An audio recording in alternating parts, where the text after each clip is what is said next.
Naranasan mo na bang palagi kang pinapapaniwala na mali ka kahit alam mo sa sarili mo na tama ka? Kapag ganito, maaaring ikaw ay gina-gaslight. Gaslighting ang tawag sa psychological manipulation na ginagawa ng ibang tao para kontrolin ka, pababain ang tiwala mo sa sarili at mapaniwala ka na sila ang laging tama. Madalas, mild lang ang paraan nila. Parang mga biro, tanong, or simpleng mga pananalita lang ito. Tulad ng, hindi mo lang naintindihan. Kasi mali lang ang pagkaintindi mo. At iba pang mga salitang iniiwas ka sa totoo mong nararamdaman.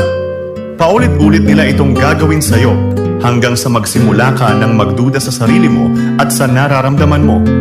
Kaya huwag mong hayaang mangyari ito. Tandaan, alam mo ang totoo sa sarili mo at walang karapat-dapat manghimasok sa perception mo. Kung palagi kang ginaganito ng mga tao sa paligid mo, marahil ito na ang oras para protektahan mo ang sarili mo at mag-set ng mga boundaries upang hindi ka nila masyadong mapanghimasukan sa buhay mo. At dito na po muna matatapos ang ating video. Maraming salamat po sa panonood at pakikinig.